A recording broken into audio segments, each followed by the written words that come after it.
Hello and welcome back to more High Peak. Well, it's my first day back today after about 5 weeks off and I'm already stressed. I've never been away for so long and I've got a million things to do. I'm starting to get a bit anxious about it, to be honest, because straight away I'm just on the back foot. My phone's not stopped ringing all day and I've got a million things to do.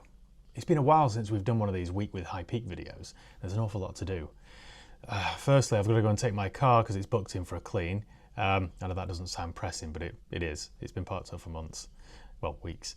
Then I've got to go and pick up a Peugeot, pick up a Penguin that's been repaired from Pug Bits over in Denton. They're the Peugeot specialists. And I can't even remember what it's had. I booked it in a couple of weeks before I left and my colleagues took it there while I was away and dropped it off. But it's ready, so I need to go and pay my bill there, which is about $2.5 grand. It's a, can't even remember, you know. I feel guilty because I'm just so out of touch with things at the moment. I think it's something like a 2016 and 2018 Peugeot 308, but it just needed new injectors and all sorts of stuff. So I had quite a big bill there. But that's ready now, so I need to pick it up, get it back to work, clean it, and then advertise it, and it's ready to go. And yeah, I'm not sure what else yet, but I'm just kind of fighting fires at the moment. I'm hoping once I've been back for maybe like a week, I'll be on top of everything. But this is the worst bit about going away, trying to catch up with everything when you get back. It's almost, I was going to say it's almost not worth going away in the first place, but you've got to, haven't you? Got to find some sort of work-life balance. I've also got a few cars to pick up from my mechanics as well that are ready, so I need to go and get those, take them for a mini valet and then take them back to work, photograph them, get them advertised. Need to check over the website as well and make some tweaks and changes to that. So there's an awful lot to do. So if you'd like to join me, we'll hit the road.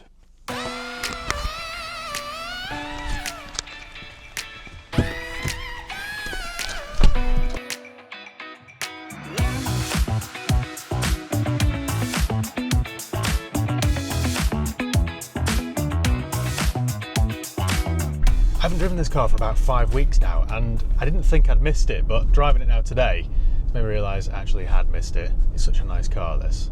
The whole time I was in Spain I was driving a 25-year-old CLK or a 15-year-old Suzuki Splash. Then when I was in Australia I was driving a variety of cars, but none of them compared to this. This is far better. Oh, by the way, I've got loads of fresh videos coming. So I did 3 or 4 videos in Spain. In fact, maybe more than that. I'm not too sure on the order of release on this, so just have to bear with me.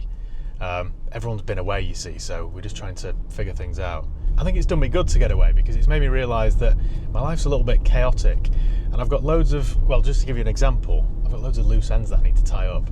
So at my mechanics alone, I've got half a dozen cars there that I've filmed with that are just parked there rotting away. So I need to go and pick them up, do something with them and then, you know, dispose of them.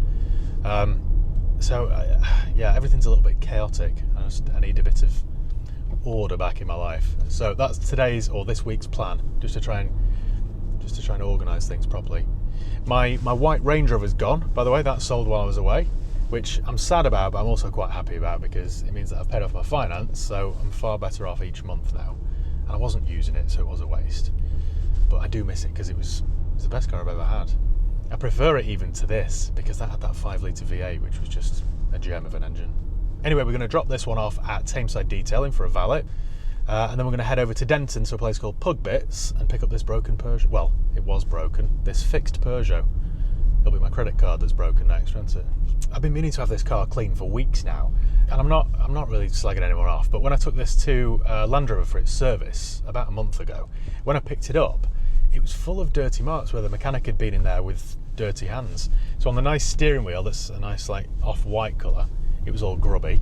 There was some handprints on the dashboard, and down in that speaker cover there, there's some oil, which really annoyed me because I paid, you know, strong money to have it serviced at a JLR main dealer, and they cleaned it all off for me and stuff, but yeah, left dirt and stuff. They're like over here and stuff. There was all like dirty marks where obviously a mechanic had been in there with his grubby overalls, and it just annoyed me a bit, really.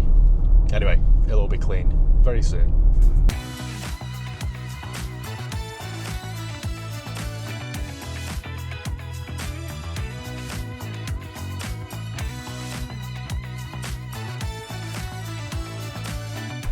Outside or? Yeah, just here on the left.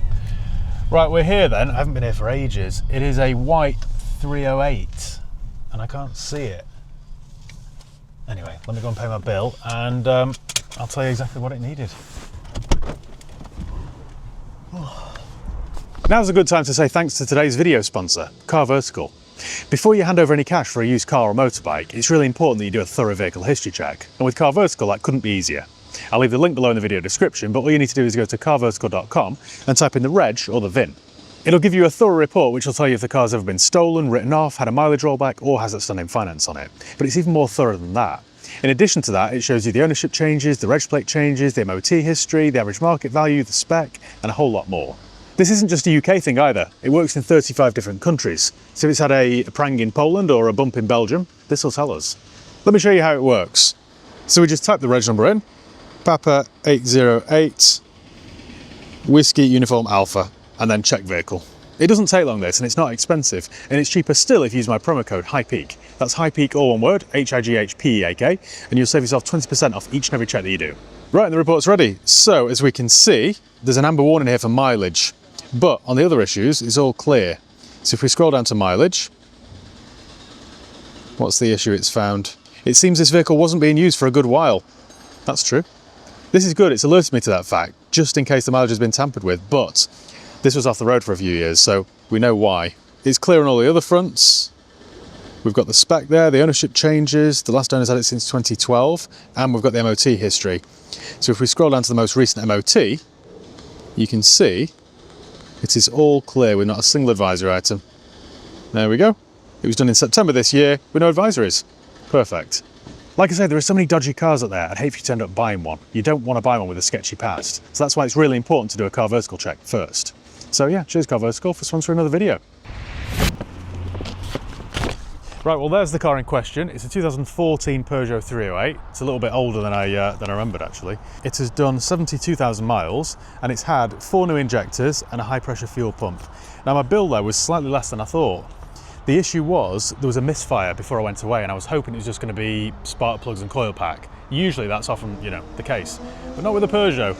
This particular one has got the 1.6 THP engine, which is the same as the one they used in the Minis and stuff, and they're quite an unreliable engine. So unfortunately, spark plugs and coil pack didn't fix it. So it's had 4 injectors at a cost of £800, plus labour, plus a high pressure fuel pump, which was £700. So my total there was £1,992. Still better than the 2.5 grand that I thought it was going to be. Yeah, there's no profit left in this anyway, but yeah, it's just part of the job, unfortunately. You win some, you lose some. Next job with this then is to drop it off for a mini valet at the local car wash and then put it on the website and hopefully try and sell it. I think it's worth maybe 5.5, maybe 6 grand. It currently owes me 7. So yeah, that's a good bit of business, isn't it? Anyway, let me show you around it then. So yeah, 2014 5-door 308 with 72,000 miles on the clock. It's quite a good spec. So we've got a pan roof. It is in desperate need of a clean, but they're quite good stock, to be honest. I'm just not a fan of the 1.6 THP engine. The bodywork's all very good. They drive well when they're running properly, and you get quite a nice interior. So I quite like the little steering wheel, quite like the keyless go. You get a screen, infotainment system, all that sort of stuff. And with a quick mini valet, this will be all right. And I imagine it should sell quite quickly. It's quite a modern looking thing. It's quite trendy looking. I hate using the word trendy because I feel like someone's grandfather, but there's no other word for it. It is quite modern, I guess. Contemporary, maybe that's better. So yeah, it's not a bad car really, is it? It's a bad car for making profit on because there isn't any left. Okay. The guys at Pug Bits, who I've used many times over the years, and they're really good actually, they've road tested this thoroughly and they've assured me it's all fine. So yeah, engine light's gone off, 72,310 miles. We're all good, I think. I'm going to get this to the mini valet place then now, and yeah, I'm not sure what next. The way my day is going though, I'm sure there'll be somebody somewhere that wants the entire contents of my wallet.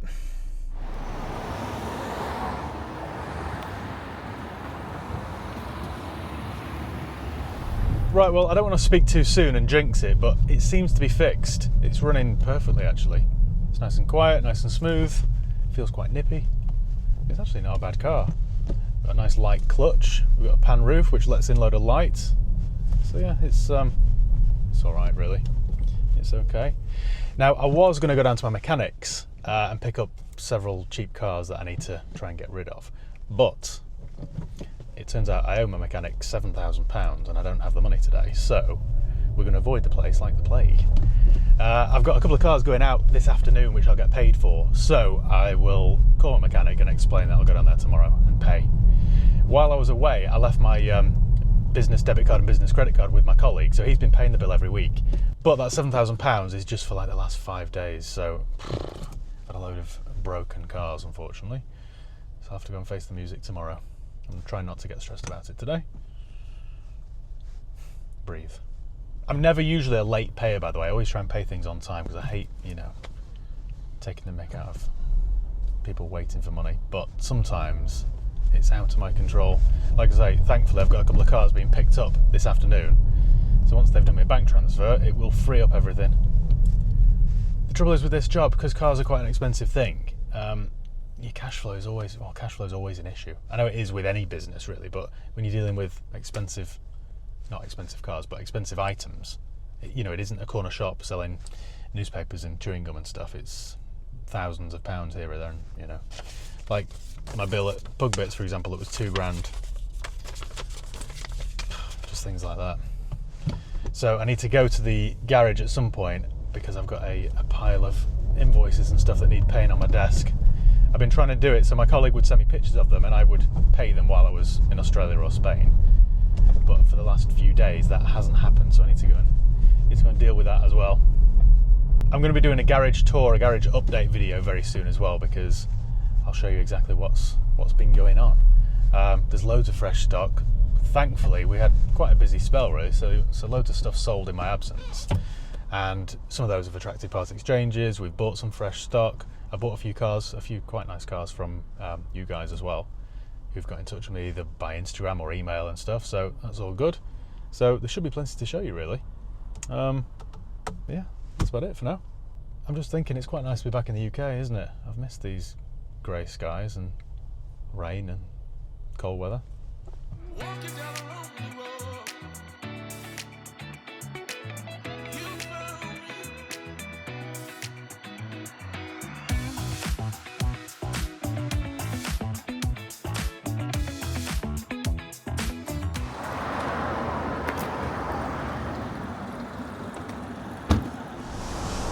Right, well I've just dropped the Peugeot off for a mini valet, so as soon as that's ready I'll get it back to work, photograph it, and that's about it. I'm going to head back to the office now then and film some content and just basically keep a low profile so that no one asks me for any more money.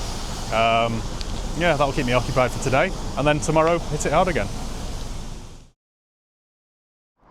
Now I know I said that was it for today, but I just got a call from Jay at Tameside Detailing to say my Range Rover is ready. So my brother's kindly dropped me off for it, and there it is, just over my shoulder. So I thought I'd give you a quick tour of it. Have a look at this. I love this thing when it's clean. It looks so good.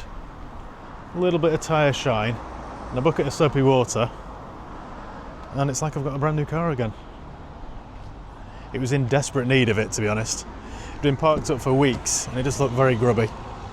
But the lads here, once again, have done a really good job. It smells like new again as well. So yeah, that is about it. I'm going to head back to the garage now then and go and pay some bills. We've sold the car today, so and those other two have gone out. So thankfully I've got some money in my account again. Until next time. Anyway, I'll catch up with you later on.